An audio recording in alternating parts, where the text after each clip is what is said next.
Ассалаумағалейкум, сіздермен бірге әдеттегідей мен Сұлтан. Бүгін ағылшын тілі 0-ден бастап 11-ші сабағында check up number 1 деген тақырыпта болады.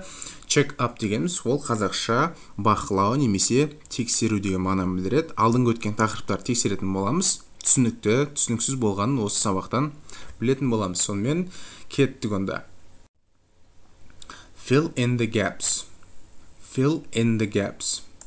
Яғни fill in дегеніміз толтыр деген мағынаны білдіреді. The gaps бос орындарды. Бізде сөйлемдер берілген, ол жерде бос орындар бар. Соларды біз толықтыруымыз керек. Ол жерге біз жіктеу есімдіктерін қолдануымыз керек. Жіктеу есімдіктерін қойымыз керек. Бірінші сөйлем our bags. Bag дегеніміз ол сөмке деген мағынаны білдіреді. Ал эш жалғауы көптік жалғау болғандықтан сөмкелер деген мағынаны білдіреді. Are дегеніміз be етістігі көпше түрде қолданылады. Сонымен қандай жіктеу есімдігін қояды екенбіз? Олар сөмкелер. Өте дұрыс. They жіктеу есімдігі егерде негізі олар деген мағынаны білдіреді. Біріншіден ол қай кездерде қолданылады? Бірнеше адамдар жайлы айтқан кезде кәдімгі олар.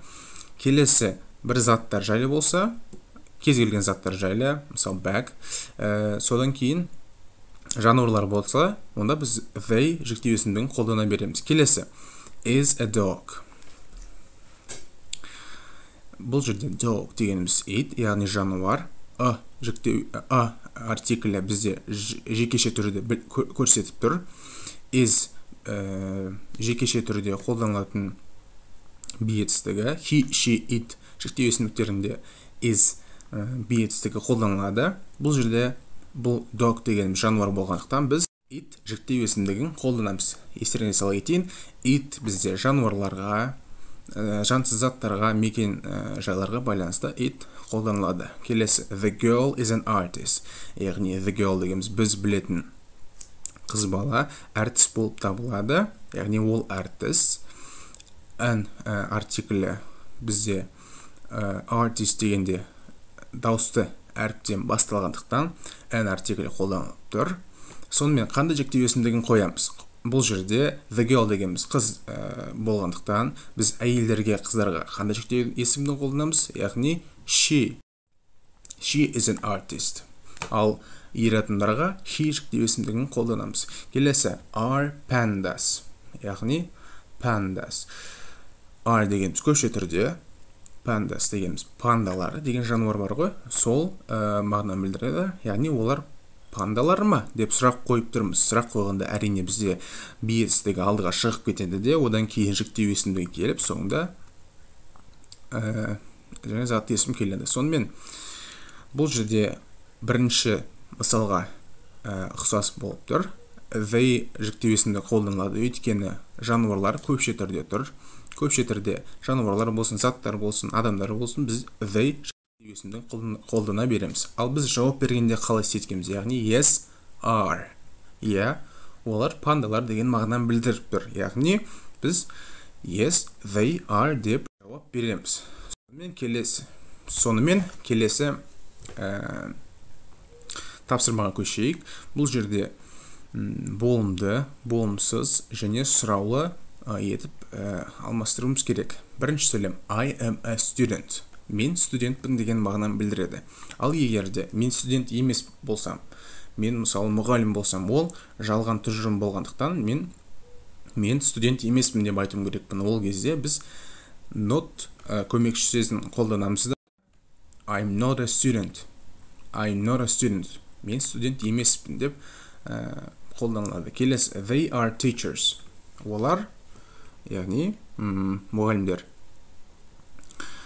Бірақ келесі олар мұғалімдер болмасашы, олар басқа бір адамдар болса, онда біз өте оңай жіктеу есімдігі be етістігі, одан кейін біз not көмекші сөзін қолданып they are not teachers деп сөйлемді өзгертеміз. Келесі сіздерге сұрақ are you a student?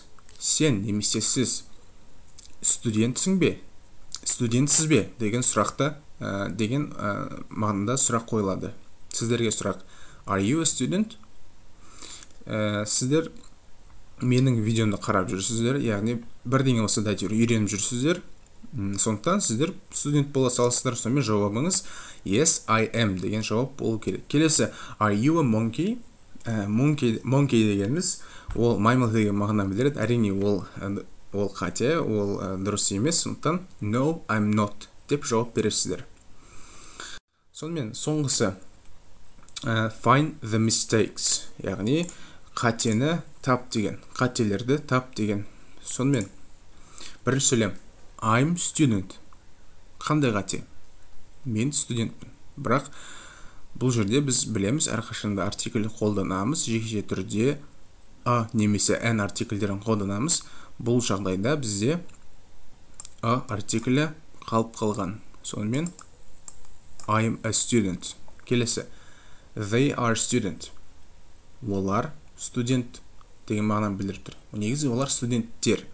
Student дегеніміз жекеше түрдегі, оған s жалғайтын болсақ, онда they are students. Бұл жерде енді дұрыс сөйлем болды. She aren't a baby. She дегеніміз ол бір қыз балаға, a baby дегеніміз жекеше түрдегі сәби деген мағынаны білдіреді, бір бүлдіршін. Бірақ aren't дегеніміз бізде көпше түрде қолданылады. Бұл жерде ол қате келіп тұр. Сонымен біздің дұрыс жауабы isn't болады.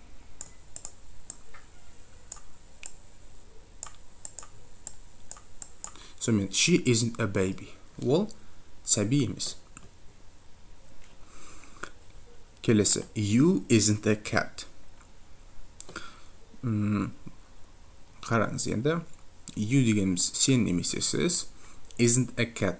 Яғни мысық емес деген білдіріп тұр. Бірақ біз білеміз, you жүктеу есімдігінде біз әрқашанда are бетсін қолданамыз. Бірақ бұл жерде сен немесе бұл сен сіз деген мағынаны білдіріп, ол адамдарға айтылады. Ал бұл жерде cat дегеніміз мысық. Өзіміз білетіндей cat дегеніміз ол it жүктеу есімдігімен қолданылатын болғандықтан, бұл жерде бізде it болады. Сонымен it isn't a cat. Дұрыс жауабы, дұрыс нұсқасы it isn't a cat. Ол мысық емес. Are it a cat? Бұл жерде де бірдеңе қате болып тұр. Дәлірек айтсам, be деген дұрыс қолданылып тұрған жоқ. Неге? Өйткені it дұрыс қолданылып тұр. Cat дегеніміз мысық. Мысықты айтқанда, жануарларды айтқанда біз it жүктеу есімдігін қолданамыз. Ол жүктеу деген жекеше түрдегі сөздерде қолданамыз. Бірақ біз it жүктеу есімдігінде are деген қолданбаймыз. Ол кезде біз is деген қолданамыз. Сонымен is it a cat? Is it a cat? Яғни ол мысық па деген сұрақты қойып тұр. Сонымен достар, бұл видеоны көргендеріңізге көп рахмет. Каналға жазылыңыздар, достарыңызбен бөлісіңіздер. Егер де менің видеороликтерімде көп мысалы бірнеше лайк, комментарий болатын болса, YouTube платформасы басқа біздің қазақ қандастарымызға осы видеоларды ұсынатын болады. Бір-бірлерімізге көмектесейік. Сіздерге ағылшын тілін оқығанда сәттілік тілеймін. Сонымен келесі кездескенше сау болыңыздар. Goodbye.